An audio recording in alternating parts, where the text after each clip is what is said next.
Oui, alors moi je suis entré dans le monde de la séduction, j'avais 29 ans. Donc j'étais quelqu'un, on va dire, un peu en retard par rapport à d'autres, même. Mais moi je le dis souvent à mes élèves, hein, encore, je dis souvent, mais il n'y a pas d'âge, on peut devenir séducteur à 40 ans, 50 ans, il n'y a pas d'âge pour apprendre. Et moi j'ai appris très tard sur le tas, j'avais 29 ans, j'avais fait psychanalyse pendant 6 ans sur un divan, 600 séances, travail d'éveil de soi, de réconciliation. Et je lui dis, tiens, comme j'ai pas mon compte par rapport notamment aux femmes, il faut absolument que j'apprenne ce domaine. Et là je tape séduction. Et là, pour moi, c'est vraiment la boîte de Pandore. Je vois apparaître des mots-clés, une communauté, des forums, des personnages comme Alain Soral, on en parlera plus tard, comme Mystery, comme Neil Strauss, que j'ai également rencontré. Donc voilà, il y a comme ça des personnes américaines qui sortent du lot. Il y a The Game, le bouquin, le fameux livre, Confession d'un dragueur, Soral, bon bref.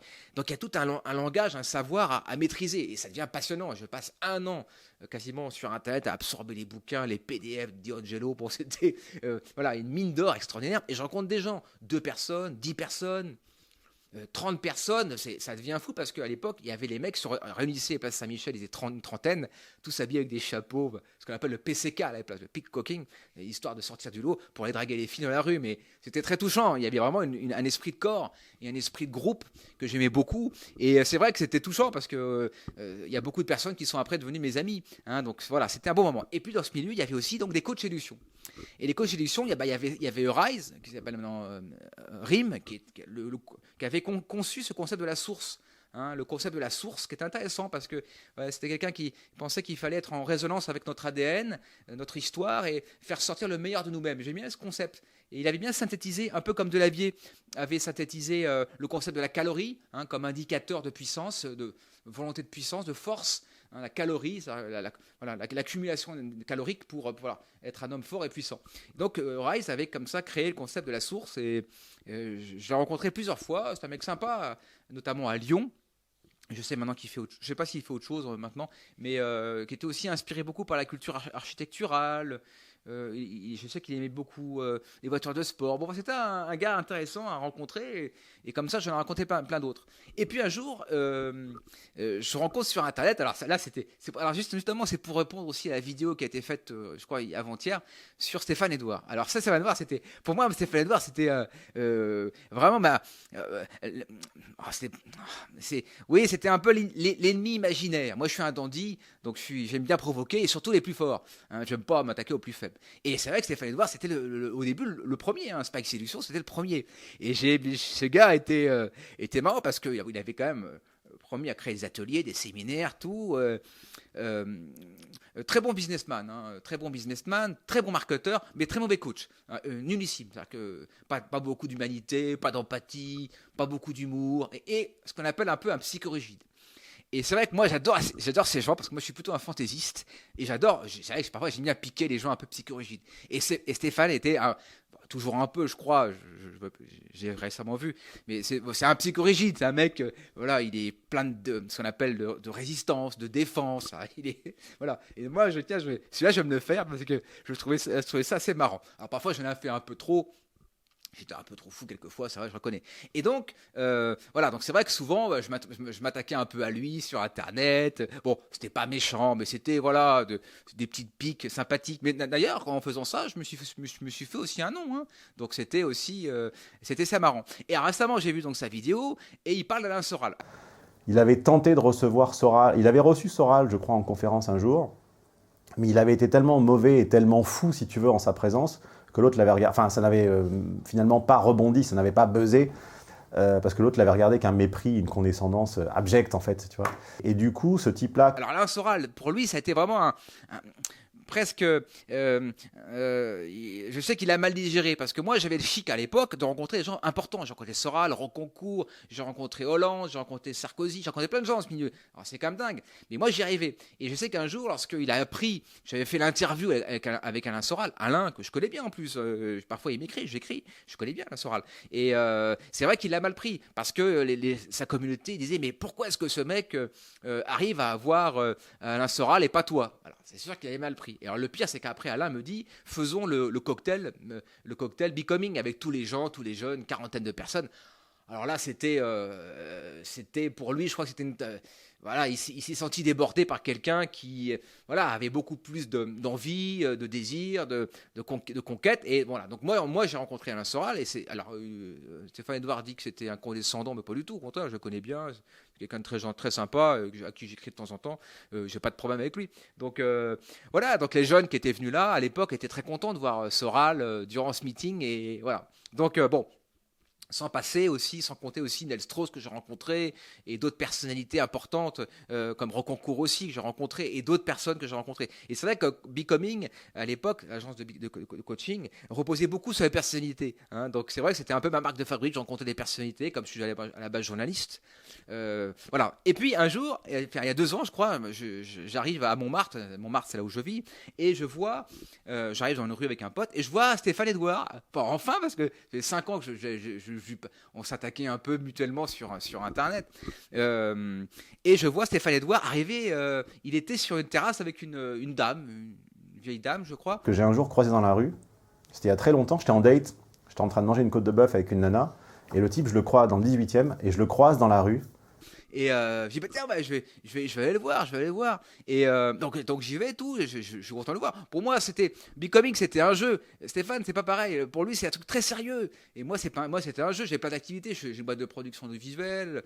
J'ai encore maintenant une boîte de coaching que j'ai recréée. Parce qu'on peut, ce que je veux dire, c'est qu'on peut créer une boîte de coaching, mais aussi la fermer et la ouvrir. Il n'y a pas de fin, il n'y a pas de début. Moi, j'ai ouvert une boîte de coaching et ça se passe très bien. Il n'y a pas de problème. Donc, on peut toujours se réinventer. Mais pour Stéphane, lorsqu'il dit, il parle de cadavre, bah non, un cadavre peut renaître de ses cendres et pour revenir, à la preuve, je suis revenu. Donc, on peut toujours revenir.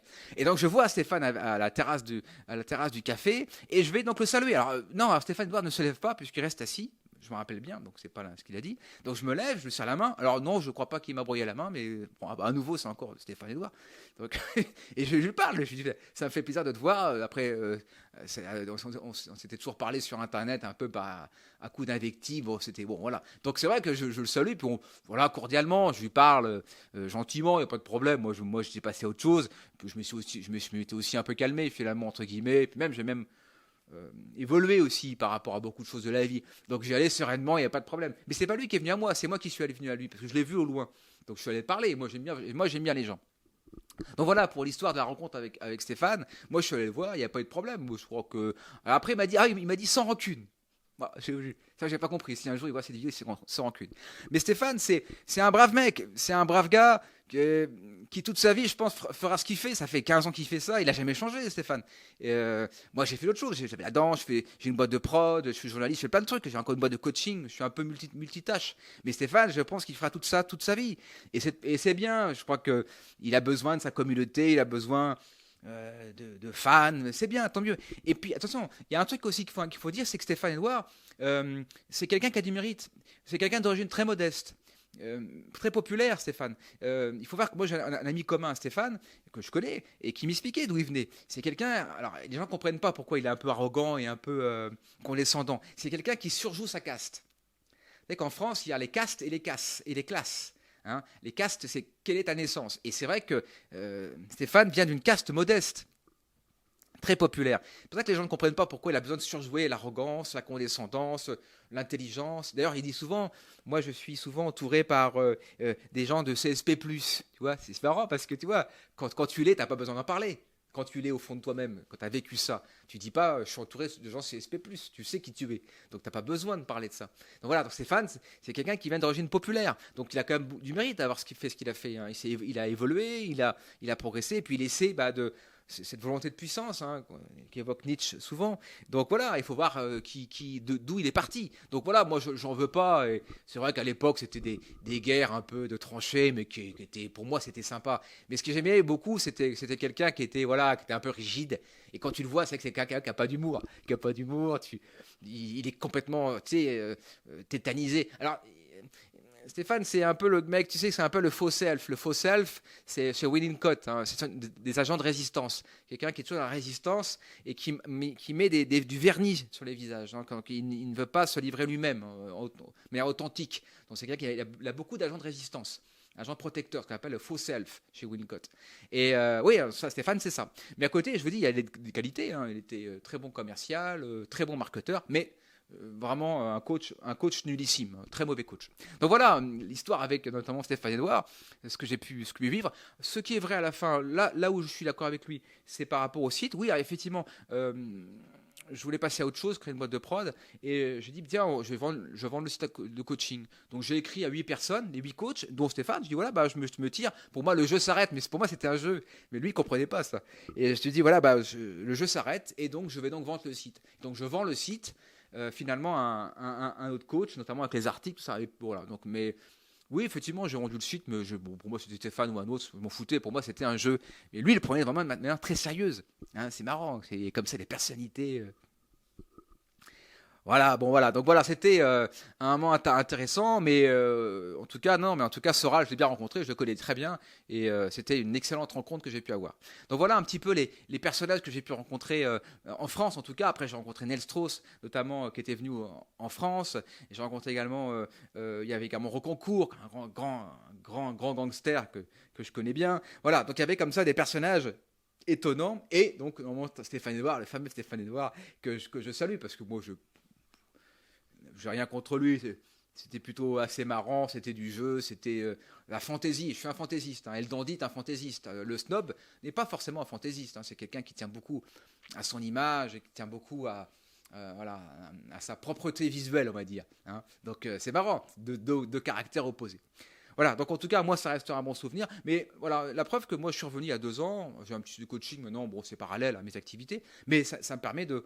Voilà, on peut toujours se réinventer, toujours partir, revenir, il n'y a pas de fin, de début. On peut toujours refaire les choses. Donc je suis encore vivant pour rassurer Stéphane, et j'ai encore un site de coaching pour également le rassurer. Donc, mais bon, voilà, les années sont passées, l'eau est passée. Maintenant, c'est un peu plus calme, un peu plus serein, mais c'était une époque à vivre, hein, et que j'ai beaucoup apprécié, beaucoup aimé, avec plein voilà, de, de rencontres surtout. Hein, voilà. Donc voilà, c'était ma rencontre dans le domaine de la séduction, du game notamment, et puis des personnages, notamment Rise, Stéphane Edouard, et puis d'autres personnes du milieu.